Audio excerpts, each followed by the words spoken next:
Nonsiabo adishima mamunyina joma mwakwaba ebraso oman Ghana mu nsam ahodo ena yede ebeto anim hyane so every sabre kopem se nonso ebebo yene ena etna na ensam ade ba no eye oda o se den da yoyom na yehunu se ade no akọ wie pa ni nyina mu ebetumi aba se aye oda abro so ai no unhunu de wonye ho upeja na akọ wiem wachinchimo nine left right no what to nine ko wiem no account to adwem no watiem wai no obi ahunu se wo kase abo no we fi nemo ma ya oda abro so no oni ye nyina bodio yeah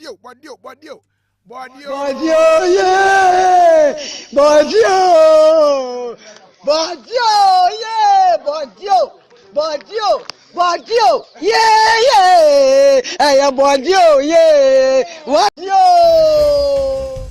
enyumen samwa edi akweten kasebo mu bi enese na na adoda nkwa Kufuado wa ye abrofu bi lai pam partners na ya omota bre ska me de ye ku adwuma ne ade no o woni agric minister wo mo aye wo mo lai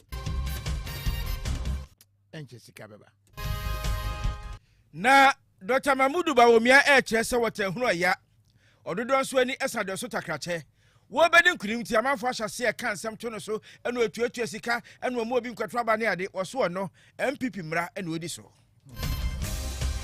MPP mpanimfo a womehwe abato no so ne IGP ni police mpanimfo ahia na wo mo aka che police se omuma wo mo full control ayese oya akraboni wo fie na papa do akwa teacher say teacher odi boni atwa ne ma eni bi pepepe MPP mpanimfo no e de abato no ahye IGP ni ne mrante ne nsa se obi a wo beye kikiri bia wo mo nchi no na party no beta wo mo achi pa agi so say oh don't worry mama yes I no bay oh we shall catch them all OSP ana kota asha ne denden se ensem bia yewura Charles bisi wo nua wonto krom na na banyin wode kwato wo manim no hwe so obedi asem no mo masam ne ntra a human rights ensem nto hwe na oni Justice William Atuguba oguso kaseo onwie ye ene wasan di biagum se wane John Dramani Mahama enya adwen ebehu ade kra wane nya adwen e wo ho no na ye bekwa kwanta south no otumi antamu mifiri ha menuani we nya menuani ade enti school for kra no yese mo mo enko school se ma epie ho no ehu a ye bebo awram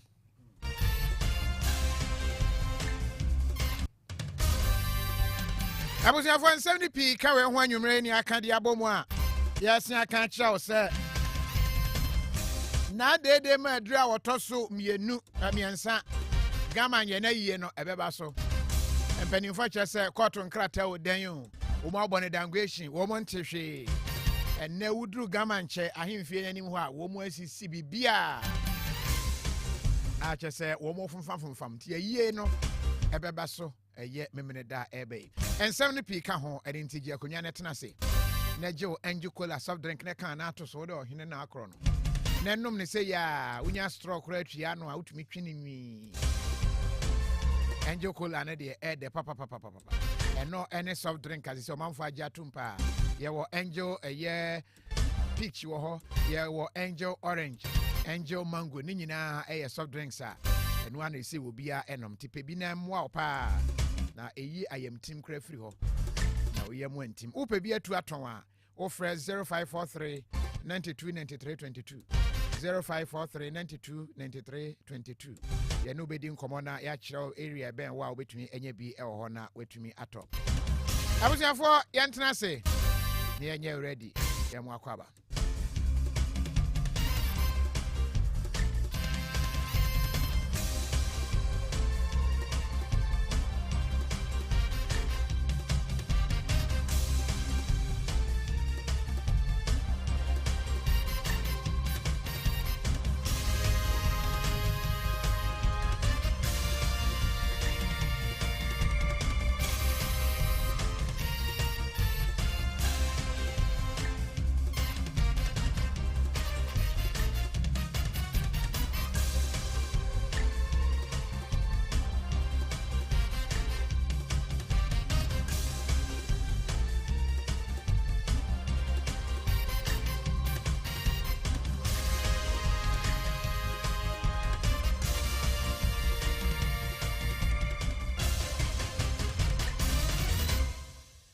na hyem yɛnhyɛ nsɛm no ase ma hu sɛ mo adwan ne wɔse na hyem pampe Linda da idea hode aba no ɛna wɔbɔ press up ɛwɔ ho no bra hyɛ de si konie and was a good evening, our beloved chairwoman, Mrs. Linda, and Deputy Miss Tilly Juma, and Mother's Pride.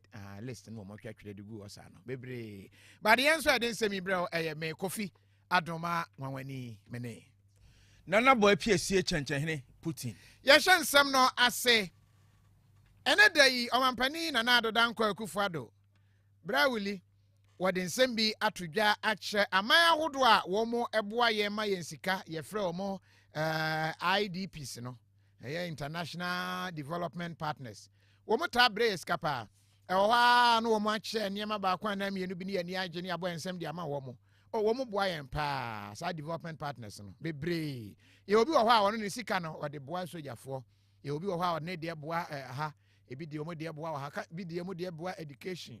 Ti woman nyina ya na ye ne woman wonsa wo so pa na nhyiamu kase bi akoso e wo Kempiski ye hotel ya nkran enam so mana na do ne wo mo ahia e de atoto wo mo anim se wo besre wo mo e wo ha obon se ne wo aba na wo ma kire se ye hwe a mo ye se beba mo nkrofo no mo nye ne saa ye wo sika bi ho e de bema mo na wo mo de sika no aba na do se so mo de ba wo mo edu ba bi wo mo nhwe de hia no nso bi Nidi true any agrek ho. Ebi wa omutumi di sika no ba. Se mo fa ma akuafo ne bi wa mo fa nye so fertilizer supply. Ebi wa mo nye ne sei. Wo se ne nyina no mfom so ni ho. Che na mo de ba be che nti mutumi che de yemfa nye.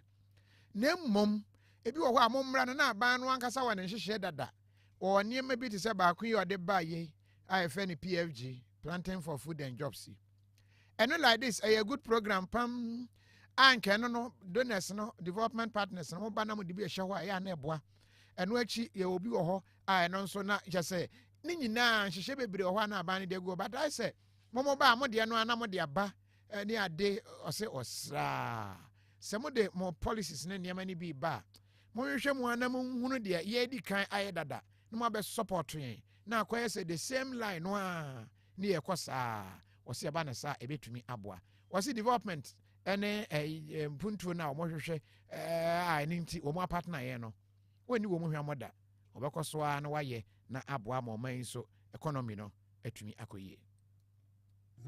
This is strong emphasis on commercial agriculture with a cascading effect on all stakeholders from production to processing, distribution and marketing. This comprehensive approach will stimulate economic activities within the sector, generate employment, support industrialization, boost exports, increase incomes, foster rural development, and propel overall economic growth.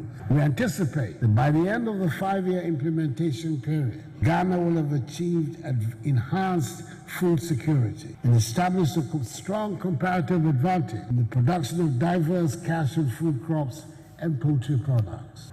Additionally, we aim to leverage competitively the opportunities presented by the Africa Continental Free Trade Agreement. In spite of the productive collaboration that has taken place between government and Friends of Ghana over the years, a matter of concern has been at times the misalignment of priority between the policies of certain international development agencies and national policies and strategies.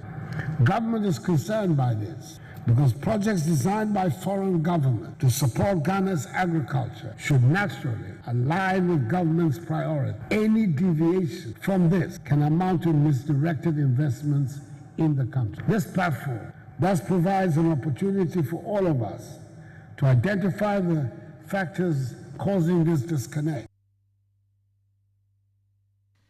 Nana Adodan Akufo-Addo Brawili wa kambrofo no ahuru se wi brofo ala nkote na wode agu ho no de waka nyina tintini tietie mu ne se eye na wo mba beboa yen wo mba na wo hunu se ye ade bi a wo mfa moa no nko ho na bi wo beba na dam ho ya mo bi ho nyina ye ho fine na nso di sika no aba se wo mfa ntententan no e wo kɔ na ho anka bi a wo de ba se mo mfa ntɔ carpet na mo mfa nse dam ho anka ni beje ho pa wo de se ho wi a ntentan ne atete be hunu wo nso de wo de aba bado ye ho wi enye ye fi se one na de sika odwan ba bi open no de fufu bo ti ha adwenti o se mo ba na mo ahwe de ye wo no na mo de aba be support ho chense edu ba bi a mo nso mo ye mo de na mo de aba no na enu echi osofo a wona ohwe ku adwuma ho nsem so my Ghana mu Brian a Champon e de tudwa kire se de mampani ka no eye nokre partners ne de eye na ohia pa so mo so beboa ma Greek na tumpon no ka no asini pise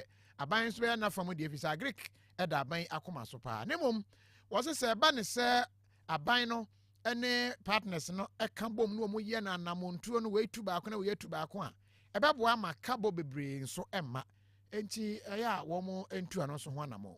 Let's work together.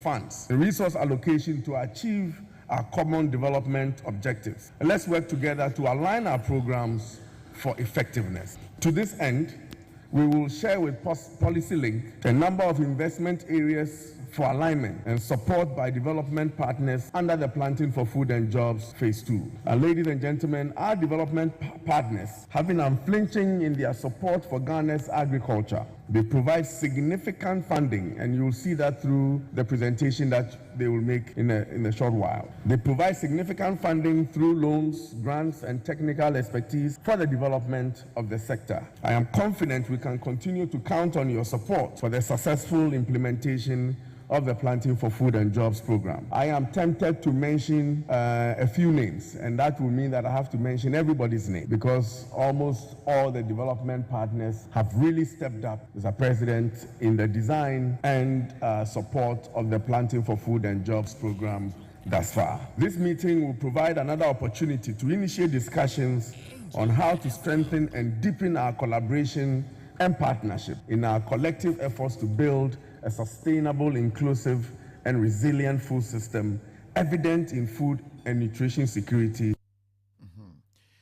Enti talk abrofono aba ena yeni womo edi nkomo eho ensem ni bi ena utietie ni nyina ne se abrofono womo wo hwa a womutumi eye niema bi ebi wo hwa na womo kon do chocolate womutumi sheda eba womo se Ghana ye good ye koko na ye fine pa no much that bra ban sika fato fertilizer fama kokwa akuafo fire say bi as time so na aban so hwe ananka wo pesika de tutu amana e de aye one district one dam e de amakuafo donors partners iba wo mo say hey kokwa akuafo ne hu say wo mo ye ade pa mo ma wo fertilizer no mo disika no aba ti e be say sika no de fa ba bi enye ye yeso de fertilizer no a wo hwa no wo mo kon do cashew no wo mo de be wura mu cashew fo no mama madi na mama fidie cafe free ni ahyeche de ama wo mo eno na aban eni a Greek minister no hwe a wo mo sresre no mi se na nkomo hwe se Planting for Food and Jobs no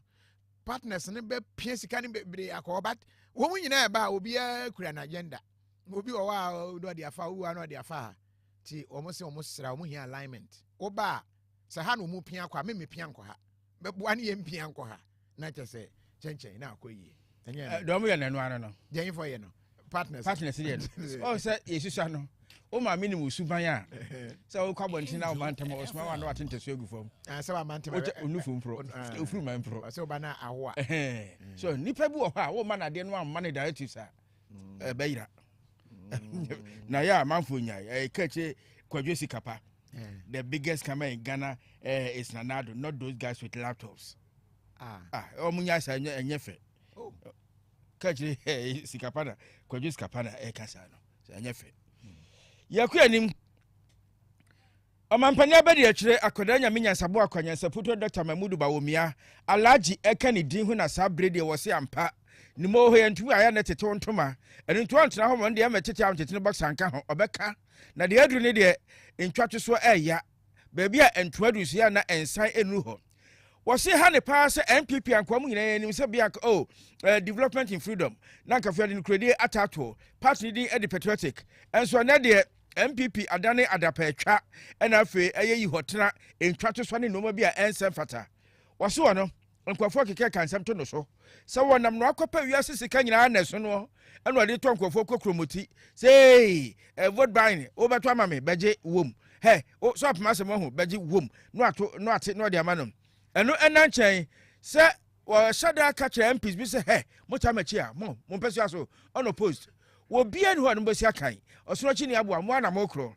eno nso ena chen wose nkwafo keke ka say police station executives and electoral area coordinators bi wo ha wono ena amo amudin ama nkwanwomam ya mo manto aba ne ade no say ho afedo tenhuro ya ho Ghana for me sremo ada monka bi mame wodi se we nyina tudwa o Tatale Sanguli constituency eno e another region na say Sreman Temple ebra sabre na wotwe ba akono yi asi ho sa afede omampani adwuma no kra wanye na be de achi adwuma no wajai wono so ko bontoa wodi omampani a onu akotwa homam na nkofo bontoa gya no omampani abedi achi onu anamane asmane na nkofo bontoa gya no wajai wono so de na wotwe ba ako akosrem Temple ne delegates akohia se ebeye na omo so bete nase no se na say mpanifo ne bi ko eye Sreman Temple ahodo anum no ensimam keka ye ebi kura so mo ofoni se wono ofra chema we a ebi age 1 billion no age kaka ho na mo ne ma mo 5000 ne ade wo se sansam nya ne ha no eye ntwato so bi a so ahwe ya nka ebetumi edi ninya amafo beka ya meme nde be na otwe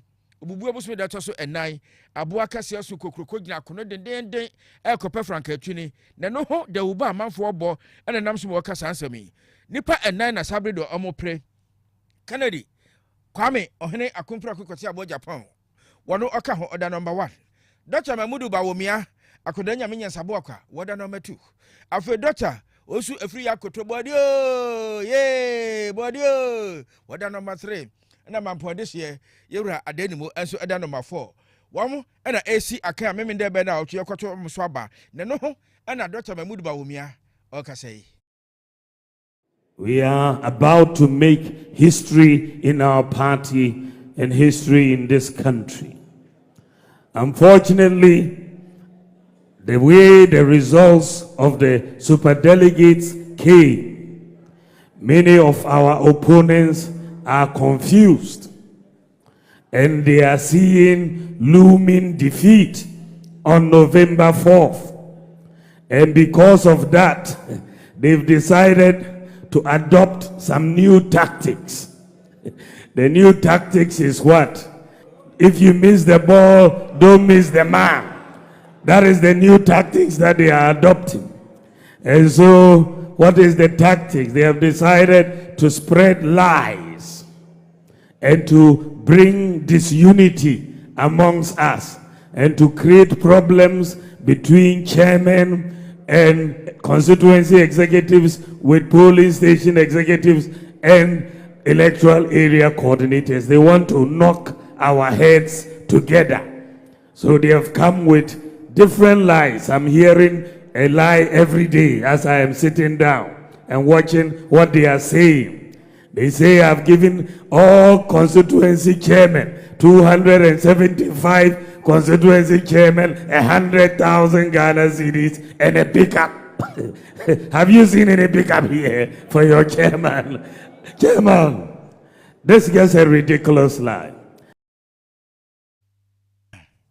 Mousa pickup bisi ha, sikano po ne bi odi ahye ne botom ande bi amu na pickup be na si eche se chairman wo ha beka na obi a ehu bi wo se we ye tropa ebinum etwa ne binum adwo mafa nyane ne se otwe atwan and em be honest ni bi se won take Kwame Adakwa wo take papa di na chi be pai kwa no di na chi odi ye changi papa no so afrim akogina nchen so atake no e wo chire papa bi kra ba ne efe no won take polo ai brown wine bisa no wo se suba na MPP phobia fa na dentitim na de na eba no eka no krem obi atene ho asese wo ma huso ambadi ncho entwa na hwe amanim gon se traffic light no enu nti no mo de ho processor ekeka nsem bi etesa no de won kwatwa vote on kwatwa obi akokromoti won to aka akoma obi a wono de duonim ba akopɛ ene sa aba no amoto na sade enso ye no awia ye sa pepepe special delegates conference ye no sa na we nso be ye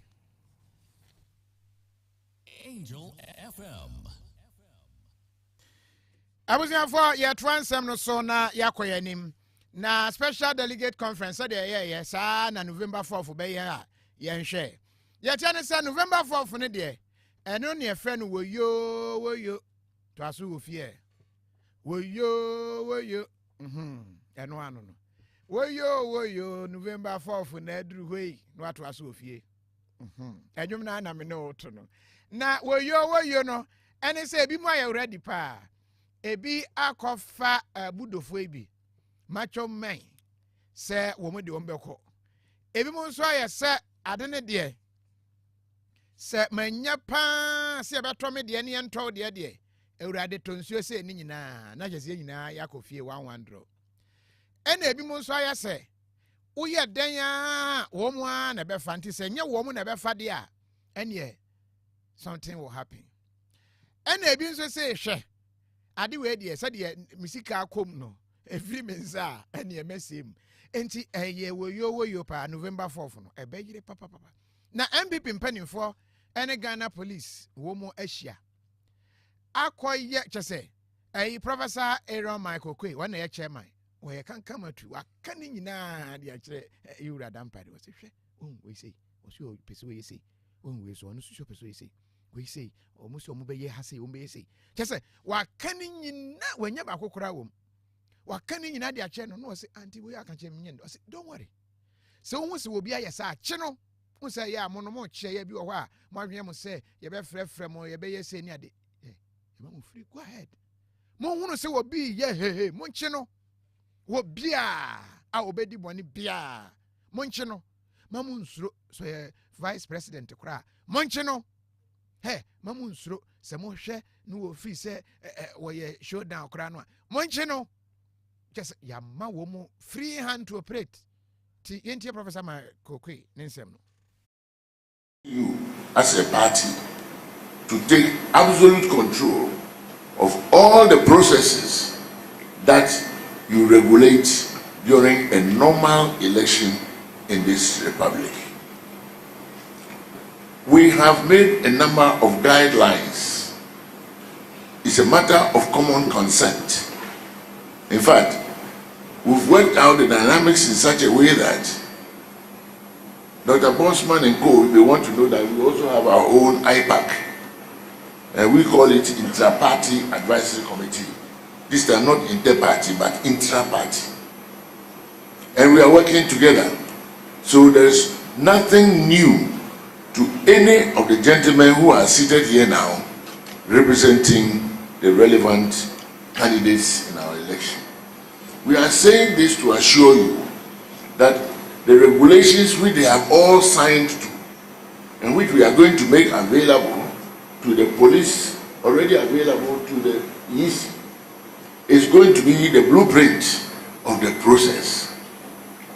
Anyone who disregards this on that day should be dealt with according Angel FM.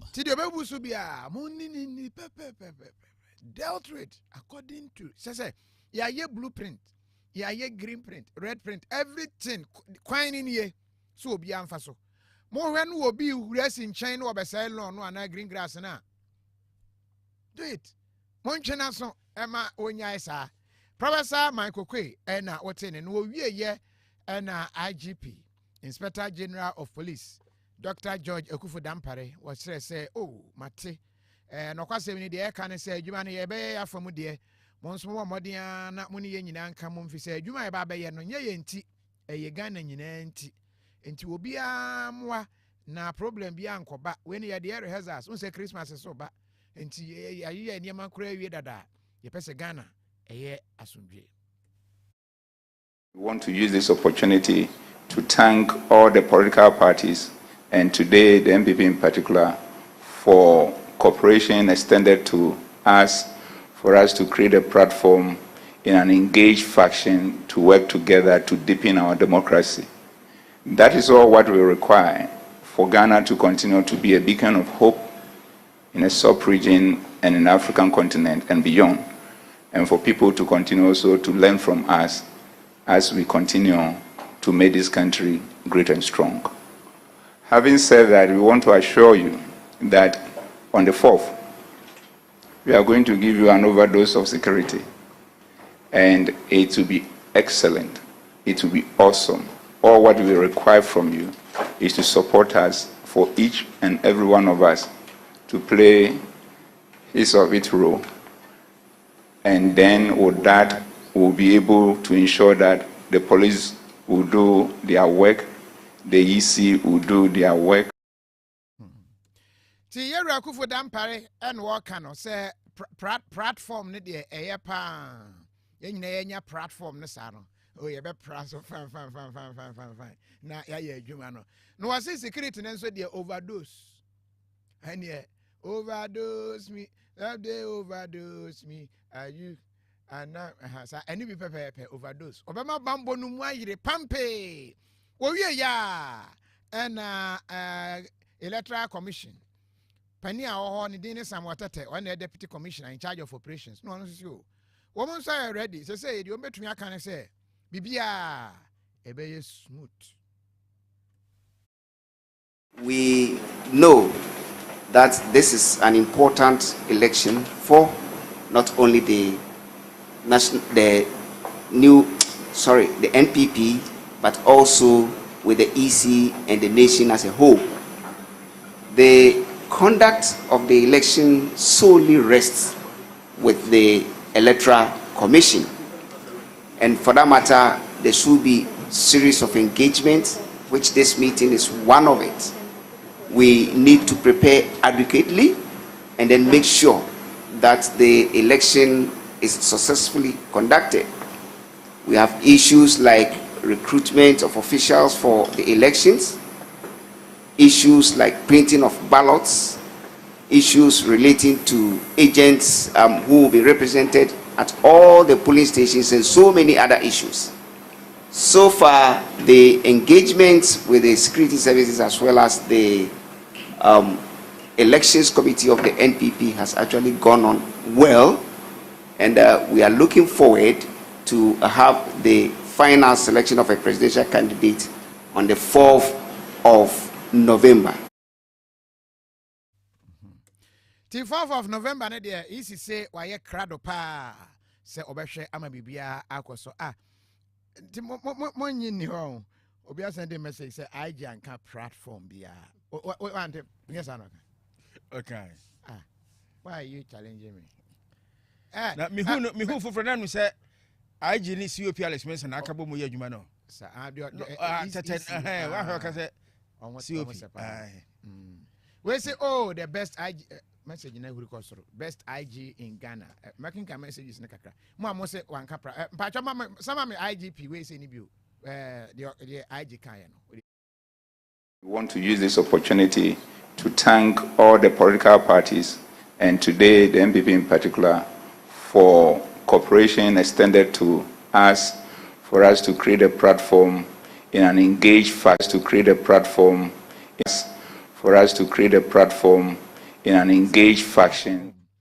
And I get that. Bro, for the day, no, sanity. Was it they should not disappoint us? Any free Nana Ama Joyce ho. And what's about Omia is the head of police department, so he knows how to manipulate the election results. Hey, Moses Fusu Freeman message, I don't know. And Lendada is Ajago. Was it IGP also said political parties? Hey, when they maintain. Sir. Okay, hey, any IG I say I don't know. Could you mean to say IG you do all? And Kwame and Koma Sechi was you are just too much. I love your style. Was it he said platform, not prat. Are you sure, Ben? After my boy, still was it? He said it. And was it you are right, Isaac Tete. Konye Danny boy, and I was say, me mamwaju ya josoda Kofi no tire no de ba Stella Quarantine da form stressa de platform no. When you na ya na pese in fact news na pese mu tie ti bibia. Tina was it Kofi you can lie. Yes, I yensu Nana yensu. You too you can lie like this, you can lie. Lie ne there. Want to say one sorry no we say lie. Dr. Mahmoud Bawumia there. Not so simple. I say some people are lying. Wasn't for me. So say just can but if it is not a lie, bring me some. What Ghana cooking now. Whether so much so and show.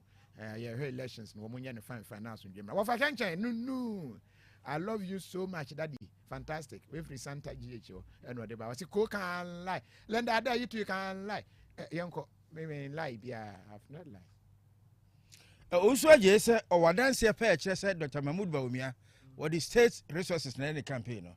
ɛna ɛyɛ Lamusa Combat Philip so ɛna wɔn fɛ evidence ne mra sa to mo ho mo twɛ ma mi yɛ no mo mo twɛ mo ho ɛko hɔ politician ɛsɛ ne din wa paa wɔ Ghana ha deɛ ɛne saa aberante yɛfrɛ no Charles Nana Benyi wɔ nua wɔ ntɔ kurom wɔ bi siw ɛda ɛde wo no mae papa wei ɛna yɛnua Amnas Aremia Anas ɛkyɛ sɛ ɛbra wɔn te ministerial committee sɛ wɔn hwɛ na galamsey ɛkɔ so na mpo amanfoɔ di Ghana wuni adeɛ nyinaa nkɔm hwɛ ne ntu aseɛ na ɔyɛ twɛtwɛfoɔ ma saa ekuo yi na no na yɛnua Anas Aremia Anas de nsɛm bi bae sɛ wɔkɔ no akwa no ɛna nka munya mungu badwakuo no wɔyɛ corrupt ma so twam kura nam sɛ corrupt na bɔn hɔ na wa akotua sika bribe kura ma akwa na agye akɔkye no wa bra wa metu galamsey wa ju obi sika ne ade ɛma sɛmi edikan ɛkɔ ma hu sɛm bebre ekopiem court ne ade a na no akyire no ɛna ɛyɛ OSP yɛwura kisi agame na badwakuo yi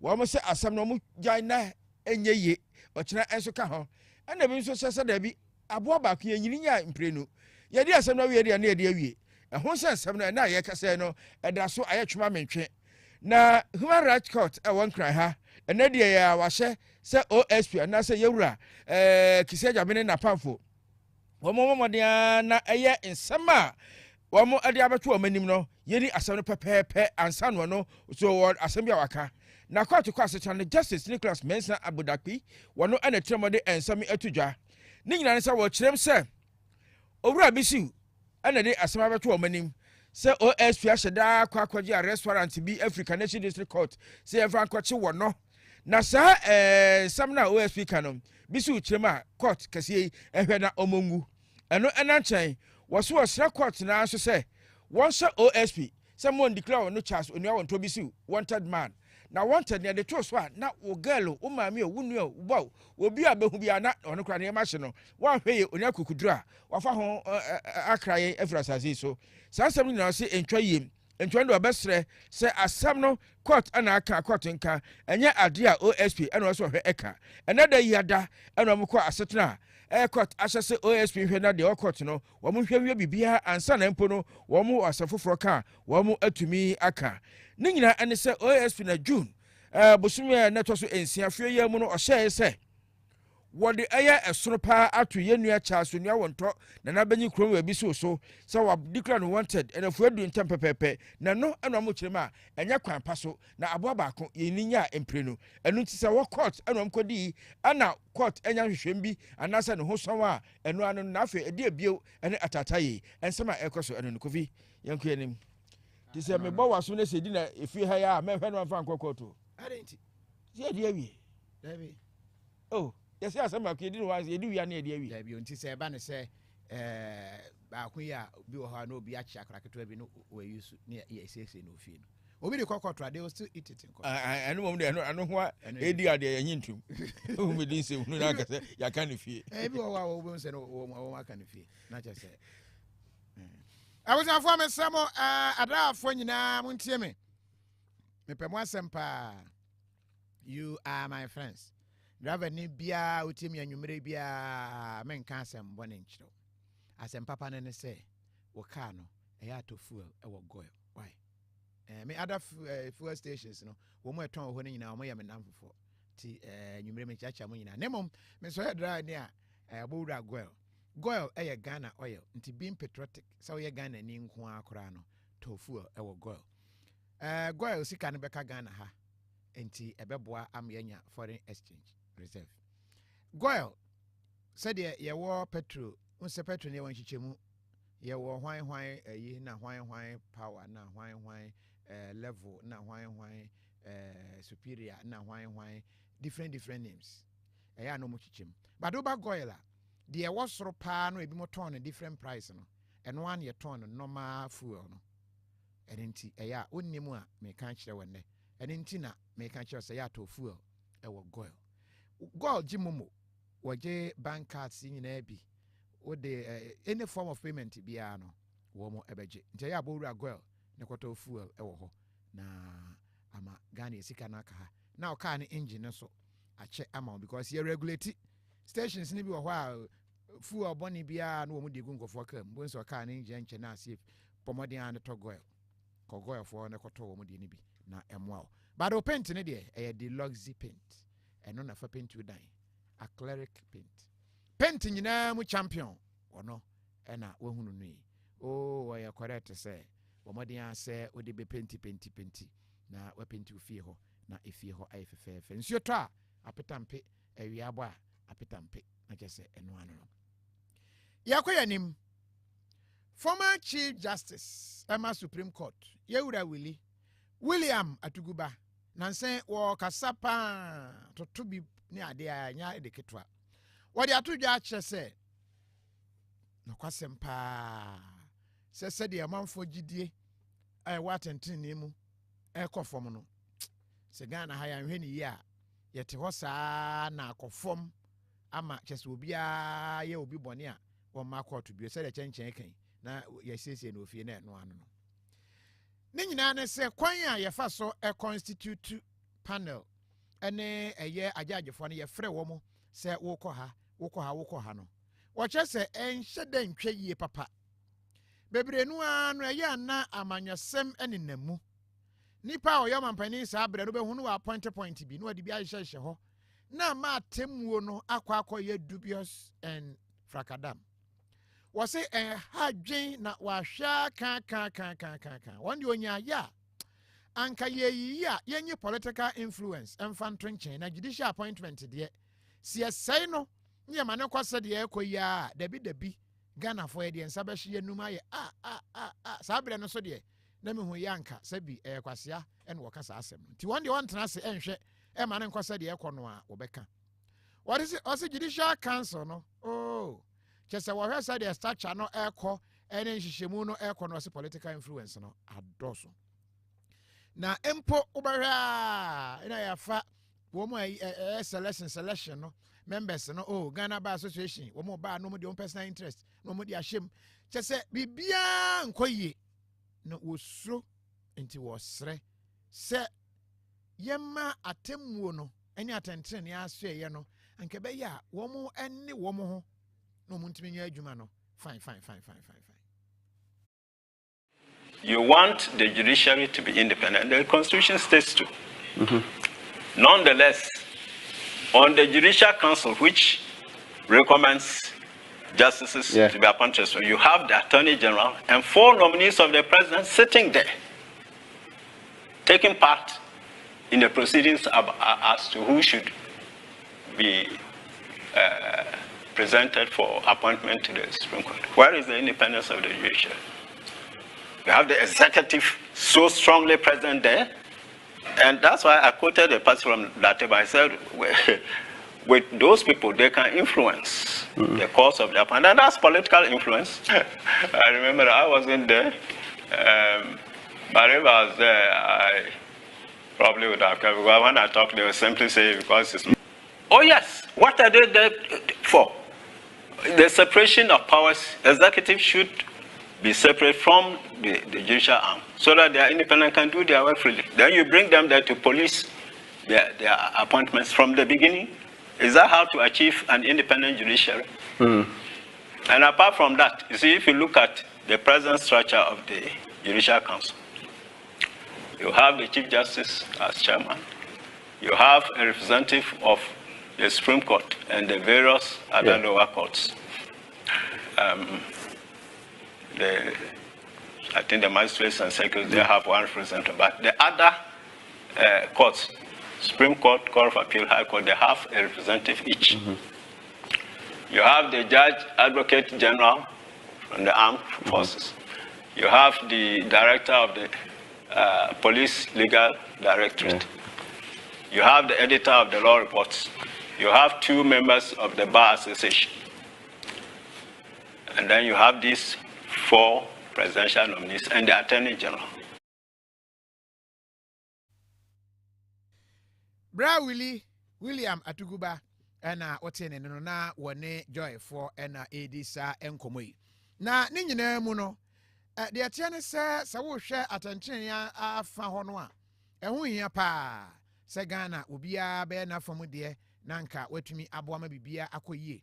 Nanso se de ekọ no o hwe ana eya bibia ho. Enam so ama empo omampanyin dada John Dramani Mahama na nsentem e de betu dwa se o hwe said ye si panel courts ahodo no a eya na emwa kra eya na balance no imbalance ye o say enkanya hwe no se partisan line and ye more balance and more balance ni ye ne ehunu se ha wo mu yesusu se wo mu bu mu asem a wo mu ta budi man PP fo no wo mu nie mienu wo mu yesusu se wo mu bu mu ta de man DC fo no nso wo mu nso nie mienu na ye se nkaye balance nemu ma ese ye peja wo mu a on de on kasa wo mu ye part way fo na part way fo nemu ase wo mu sa wo mu ta che wo mu pa e de ko one side ho sa side ho no se wo hunu se o shata de ba me side pe no wo de wa koka ho ebi wose ba ne sa ha adwen pa na no ene ewura William Atuguba wode to dwa kire se public perception say political influence ne de ende no kore pa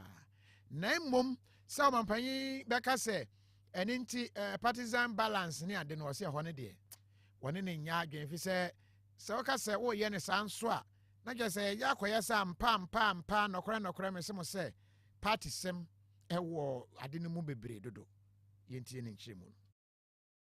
So, on the whole, that perception, well, is there. I didn't cause it, but it's there. And so Mahama can talk about it. The only point where I disagree with him is he should have gone further to say that you, the NDC lawyers, should be getting ready, those who are experienced and independent-minded, so that they come and will not give the same impression.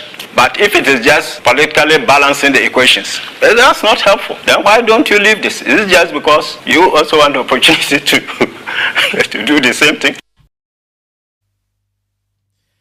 Enti pani awakwa ahomejemu former Supreme Court Justice I friend William Atuguba nansen wo to be good pa deba yenzo wo tuguba na ya somu ha na ya kenkan bisa na ye Nebreso 2012 11 years ago sasem krona na see you sir myself I didn't gbedebe akodoba fuba ni dissenting myself I didn't gbedebe aso atwegu ensam bia edu ani nyina nipa 5 kofa na 4 kofa inka tori mpa 500 enkanya hwe banka we media na we media David myself I didn't gbedebe akodoba fuba ni myself I didn't gbedebe the same line na just say I don't know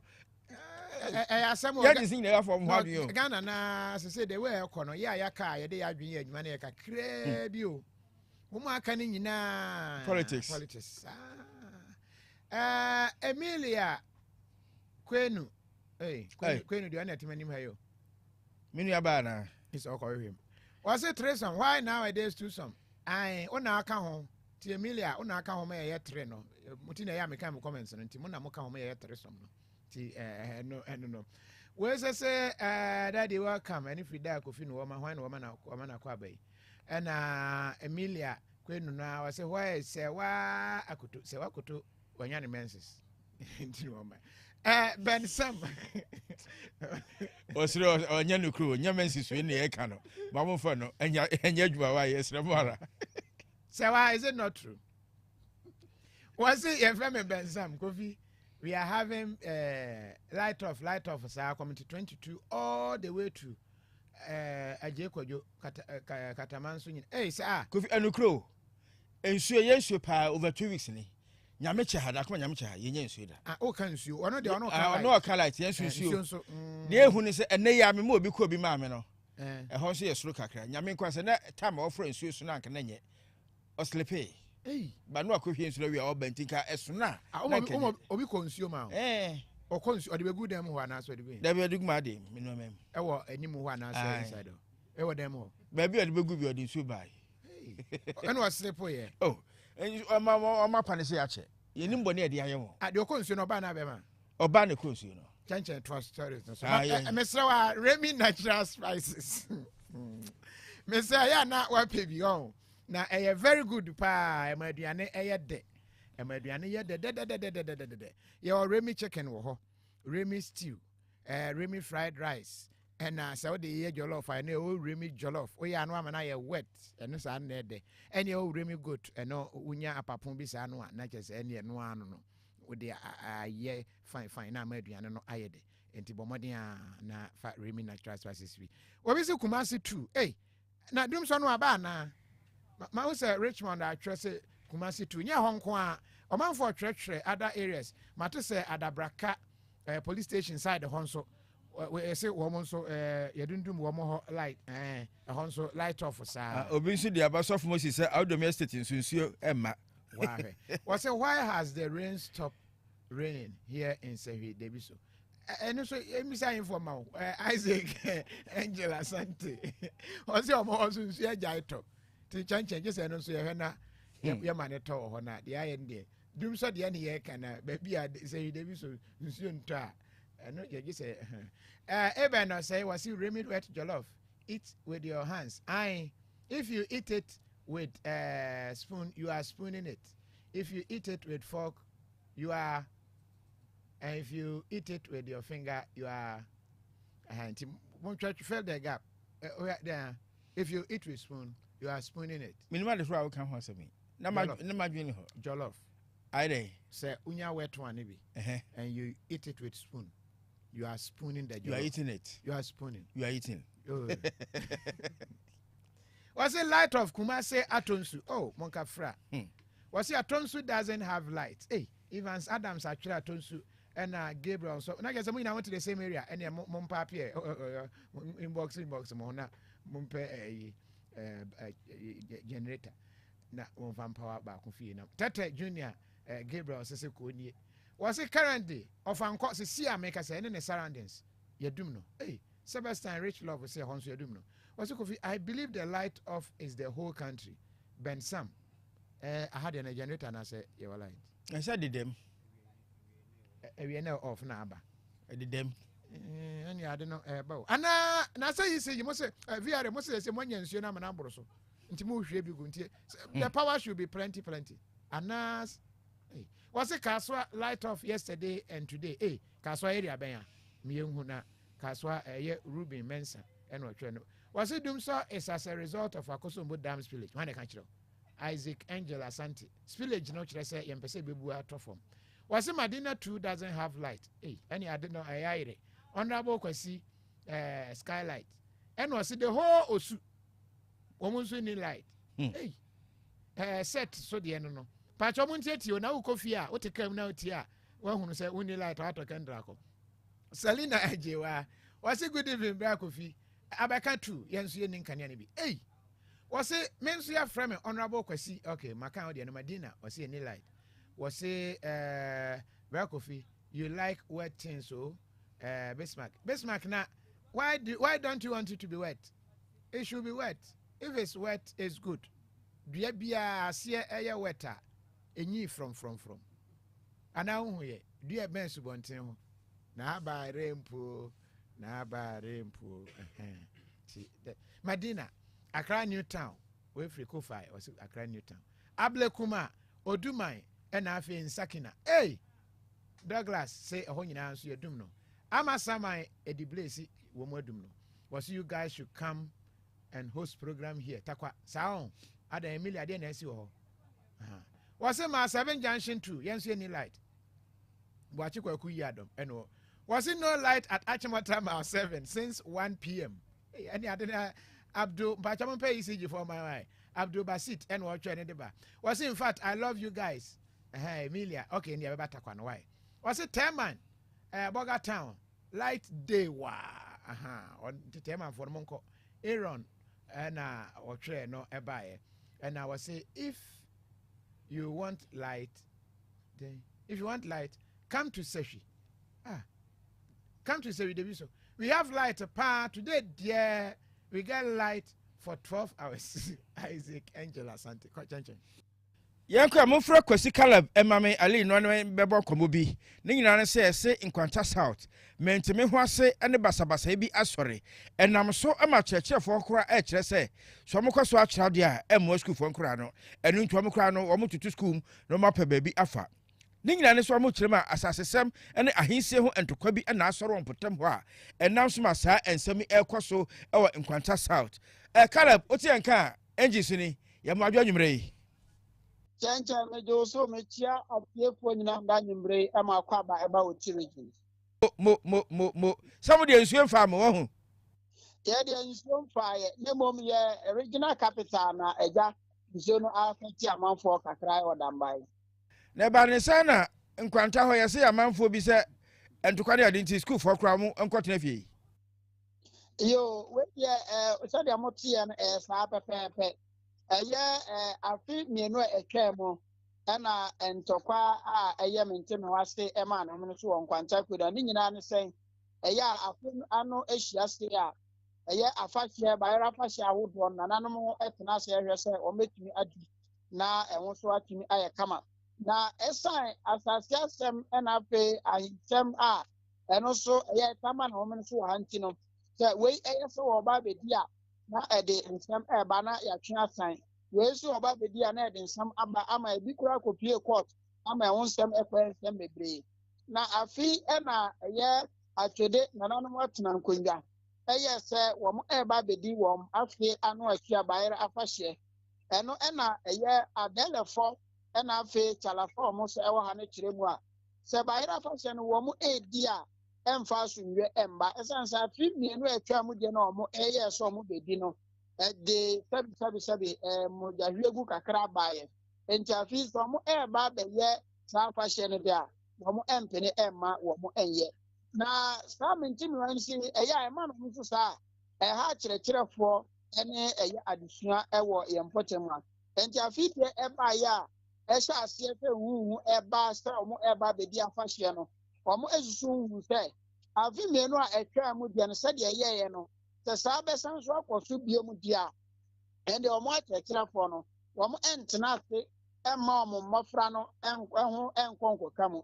enti se beba sa de a akyerɛkyerɛfo nka bonko omo nkwanta sa mansimu a aye ne se sa na ete de a omo ebe kurosu tukusu ni nyina down na ya ma mmofra no akwakotena fie sanse obi nim bebi ansambone ebesi a obi oba ho betumi akwakoka na ende de amino kasai aye atwede na mo atena nkonya wo aye press conference e kire mu se wo mo bayira afahye o mu di no enye ade a ne bone so no mo eba bedi ne mom no wo mo pe asuge na afi eye enkabom e won kwanta kodam a entina wo mo edi ntina na sago a wo no eye atwede ni won kwanta kodam e kasa kire mu se afi afahye no ade a wo mo ehwe se mfutuo ebeba ntina mo hwe ade nti wo no mo esi o mo kwan se wo mo mpene emma o mo bayira afahye no ebeba so no wo mo engina nchen na mo ehwe ama mpumtuo atimi aba nti eno ni press conference e course and then mom no abambo adwumayefo enkwanta police for yembo ma abaso for ma yade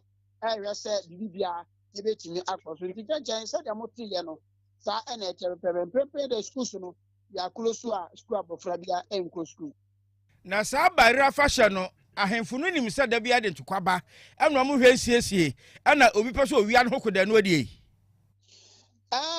omo de kopie mu e wo court no empenifo kire mu a court no ehye se enka omo hwɛ se be ya omo betoto nyoma na omo adi ama asunwe atumi aba senti sa na so mbedi na de basabasa ebeba di a ende ebe di a tinto sa obia enkonkodi manfa eye bojahwegu obia emba enti mpenifo original minister kura eton safra omo senka omo ne omo ebetena ase na omo aya no baba acheto nyoma se da bibia betumi akọ enti omo kuso a woni omo Asia info Asia ayo se bibia betumi akọ so na asunwe e de aba enti nam sa basabasa ye enti no eja kuromu ano esesi ano obia eda no so ye hwe se bibia betumi akọ so asunwe na obia ho atọ teacher union so ho me do ma se pa omo ntena fia mo nko bayira hunti na yadase pa so Kofi bayire afahye na se nkura school bebo mo a ahemfo samtona na ye mamo a mo ntena honye court se mo siesie asemi mo ntumi ansiesie ameduru abako wia no akwakodi so ehon bayire nso de omo pe bako ntona ma uni nya ne sa so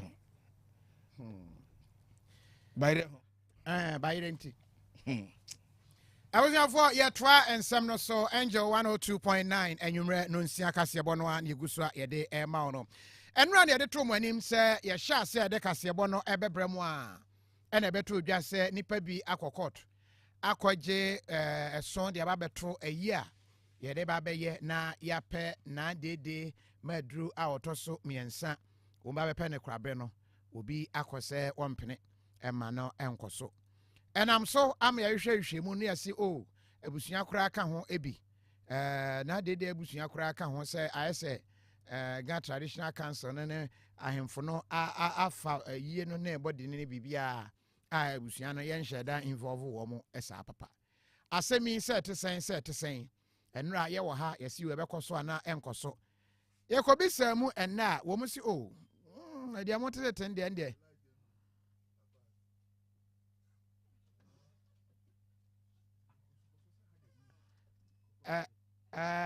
awusafo mo hume I'm on air. I am still on air.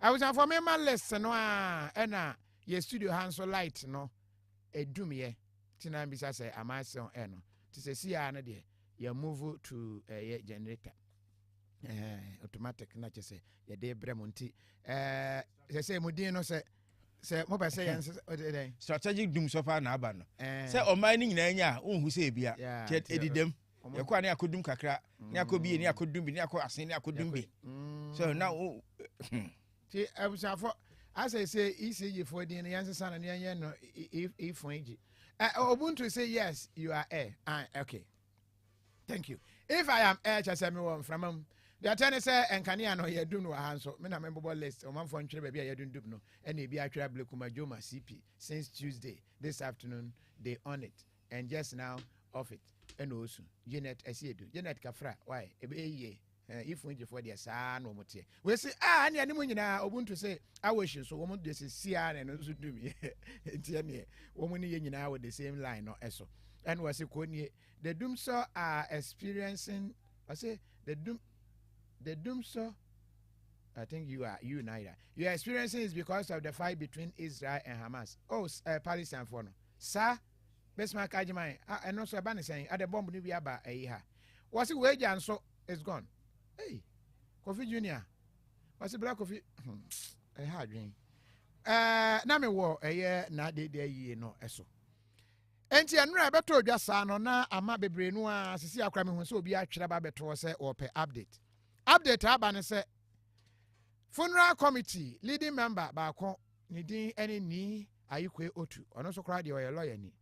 Was it chia no mu obia nsuro ye be ye no pam ene say ko twa mu ho wo masisi canopy no e de maami mfoni abobbo ho canopy na anim wo mo de sticker in mfoni atare ho fine okwa ase ho ahemfo no ba chia etutu atuo anwumre ya akra na ala nkwadwe kire manten oba ho be chia ye e do no nso koye che se nipa e ba kwani ebi mo di kan aba se be ya be hunu mom se wo mo aba na afi edura yie na nkasa so no wo mo asan aba ti wo hunu se ma ne hye kokoko no a ai wo mo se ebeba so na ni ayikotu e kire se wo mo de wo mo tise dogo bi enu abe nkyeremu a wo de ema ye fa honi. They now go to court lying that the funeral committee and the Traditional Council are taking over the court, the funeral and the arrangements for it, and denying them their rights.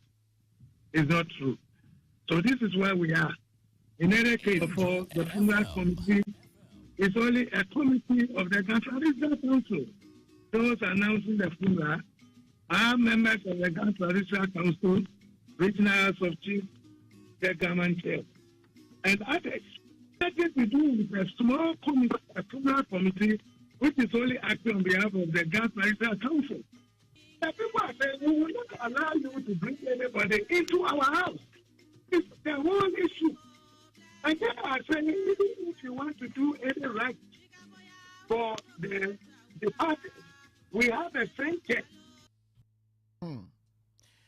Was it one by ye no, woman teshe, Bibia nipa bi who afa no de akwa no ade so, woman te. Nemom, Abusiano so say, I don't know, said the Nanko say.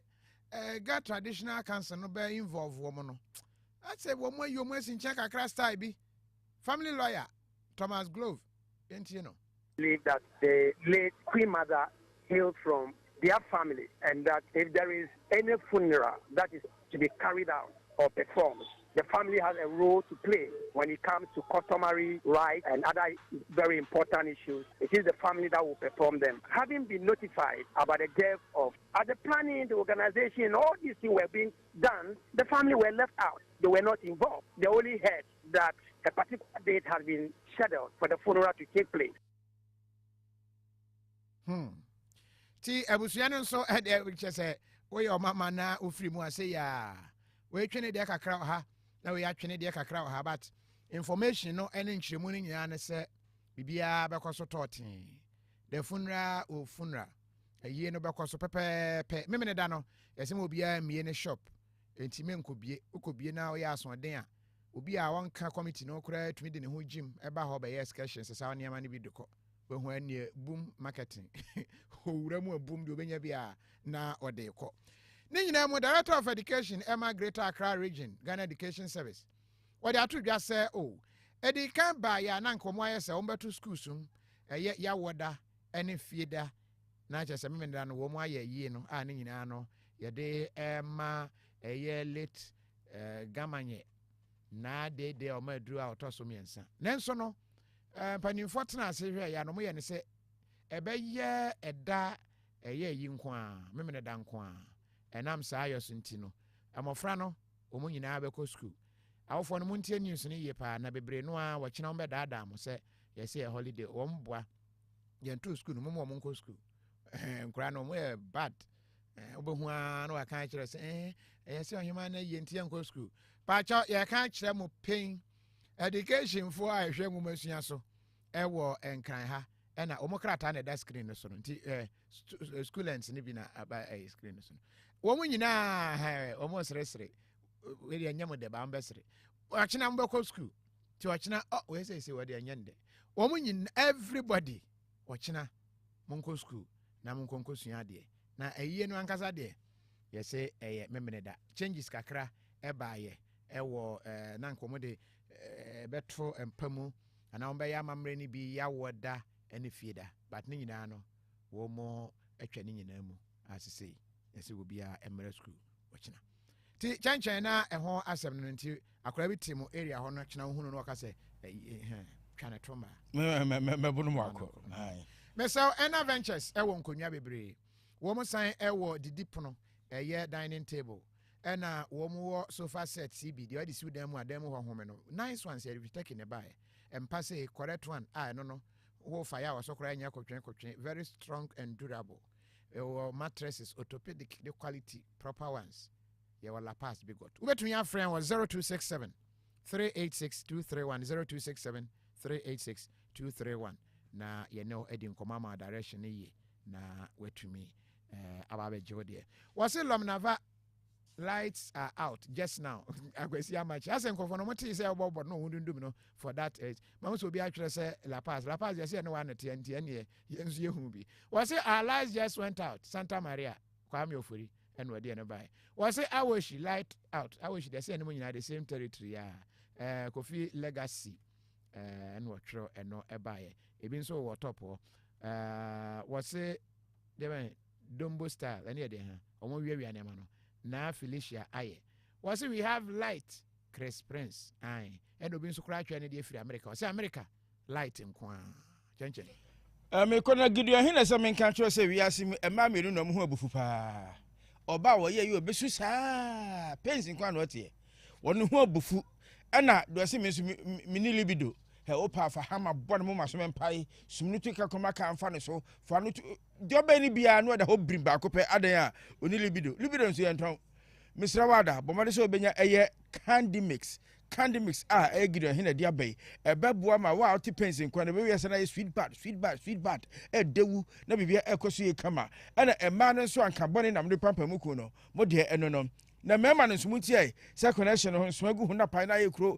na ko afa connection ya so fere ade o ma ni ti so 2 seconds na access ni trase o ma so na sin trase na brofo ba kwa brofo de na so ka fa ho ya premature ejaculation pini be free ho na ka mature ejaculation na bibia ko ye kama enti ema no agi candy mix na mema no agi omintiminim na mo de sie ni na bibia akoye kama eno no kura de herbal cream bia ba oba no de fefa ho anka boni nyina beko color bia beko say black or green o move kura beko ma hwato kama na campus white bibia beko ma nkunimdi aba fresh 0530 977 943 0530 977 943 na fe yentwa ensem no so chenchen question bi wa ha ba cho ye wi ana me dia mom but ebia no bia ma ansa na ya wi Kaichire Kobi.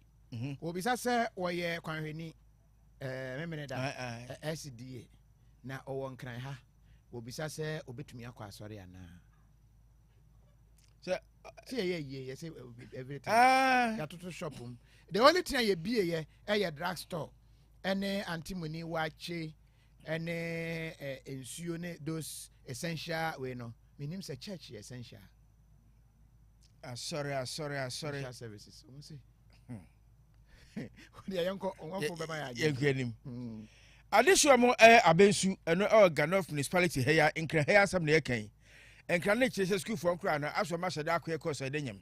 One man on him. Why Aquabi says she was a true. A man be a worry and Momopa, one moment sank and a school for Uncle K. Bosme Baku, obit minimum prensa, Bosme Baku. One man, Momo Sampa, and Yam Faso. Nina and it's about and it's how much we from a friendly ye. A cardia bet me a bomb, Monsieur Dania, dinner, or Muntmin Yamam afraid. And to my France, a person who school, none of my quia. Where's a means? A quaint biaso, Obenya Sano Mano. Nesanitria na kwa bias no koto Japan ni solo no sam dia na je sa semaba en na akofa sa indiscriminate nyi se na nkra nyima no so amonyanyam na nsaba nyina beto dwa wabra papa o assembly man akonwina akotena so e won potembo na ni abre de smart kusi ana nam so mo se sado no akasa emaburu wo ho hia no mpeso ambanyem ne de esas booksi wato apem ana football sensu mienu ana de ekoma school fo bia ewono potem sar beye no betumi asuade na enoma kwankan kama na bro kwaduru honom ana adesuafo wo ho ede ensewe atudwa de entire nam so ema sa ba hatin no ekoso ni to ni ntiye abeboye party e bepa e dana sensu ani bi wo ho amayo ni bi wo ho so munya obeko bisa na maami ni mabeka se minya enti no be ma bi be ma na 5 cedis bia na waje no ode akoto enti eno so be ma se parents se yenya books amawa ehu hia so be san ko be ma bi ho se wo kwa akọji books na se wo kwa akọji bibi efi be ma ho enti se yenya sa amwa na e be boy and girl child no so na almost teenage pregnancy no etimi abakom. For example, who school na yekọ nsen no who say gas no do so ena books nso ayeto no edo so maami fo no bebrenye eduma pa bia obetumi dia supporting won ma no nti ewo mu na book no ayese yento 20 a obetotu wasa akototu asam na da ho no enti awofo na nkasa ho kire won enya se nkra no ene ho ye omo de awofo no ho kire won ene nam so na nsakra de Kofi ase sa Piotr Robert kra no utumi sesa bebre nya boto ba ko a se 15 cedis sese enkofo sesa enkofo eto sa ayifo no scratch na be ko akọje 5 cedis na yo ayi de o de sesa no asankaye na 5 into ko ye so o de sesa no enkaye ensam we ho ana owura smart kusi wo no pa assembly man okoye sa adoye e chese no kranie wote de ekoso na eha no pa no pese be koso bio eno nenam so titi ne bawremu e makaka wo benya ode koye sa amwai na onwieye ye da se bimra bio na obi ayo Oliver Twist nti obi anya no dodo wo penti obekoso aye do betum biara aboa amanfo titun kra e woni potem kusina ya na ne me bi ho a omuhia omuntumi mprovide na de ya ma ne ta koso no bi ho a warijaye ne sa ne ma no ne eje mpara na gubi a oba no so oba na adwuma nye sa de ne tumi kofa sa o ha no ba enum tumi so me ba se community no se nyame bua na yeto aba na se ye me se me medi community na nim dia o se me nso metumi bua na me hwe se de be ya sa de ni nyina me so ano ebi ni se initiative a metumi take place a metumi abi provide some books ni ade ete awofo ni pressure ni bi so ti abenso adehye awofo mo mpesa mo mabanya nyimde a owura smart kusi montoma no mo assemblyman nyinsen asizi obia anyim bio nemum agenkwa liquid fertilizer na make for mawo yesi Ghana yasase bia no a eyebonini o asase ni nyina ye de hia no so benya oyade ye asase ye papa e de aguso enu nte agenkwa liquid fertilizer obia anya bia he udua kakra bi na so do so na ho atọ sese no ayo de fo na bibia ekoye upede so pia obefre SJ agrochemicals ewo 0535 007 502 0535 007 502. I was for Gbedema Herbal Hospital, Sebe Kancha, Unimobia. wanya asthma fanebra wahome a ensiso ene say Thursdays and Fridays ti wachina fie say ye be ye ho adwuma pa mbema number na wafrɛ wo mo no akɔ ye be hwɛ wo treatment na ho atɔ enu achi obi wo hɔ a na koko agye ne yafunu aboso tini yamu atim saa obetena wo teatem no wo teatem bekona obefi sɛ oh kwabrane pa wo gya ne nan a wo betiem saa chim saa constipation mesra brane yen clinic kolonum yen clinic bibia na uja onan a emra round nice one like that na wasoreko eno no edura de be ma egbede ma ko capsules wetumi ato bi o drugstore ne herbal shops bia ene wa big man capsules ene de mema no e ma ye be ma mu na wetumi ahete etumi shiki wetumi power fine pa big man capsules pebisisia na ye fine e ma mema no unya hoden for better performance and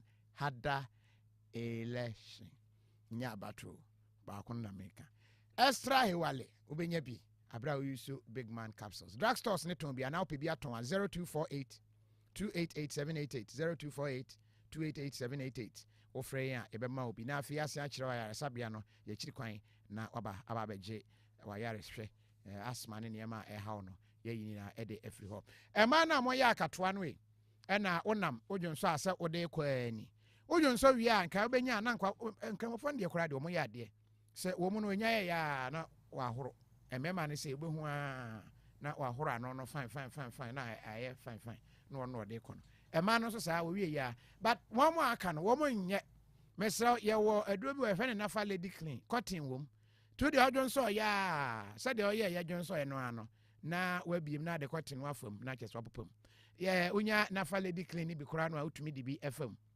na wo wi a waka atum se magina dia fa panum na ona akono ebema mu clean na emu aye hwen me ba sa be man ne uhia abon se na aye ne se wonwudam ye nwuna wo foforo born again ya siesie mu why we very herbal entino side effect bia enim momoden na pbcc na entumi m12 ma me number ine frɛ ne ma obi nton 0268 229 862 0268 229 862 unya bia ebeboa oye pa busiafo ye de mu si ha on ewo ye tv so na ya toa so ewo radio so na ye de ho ensem no e de amao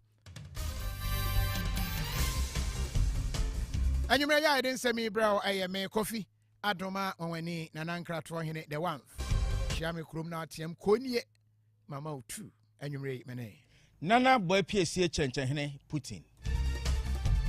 Adet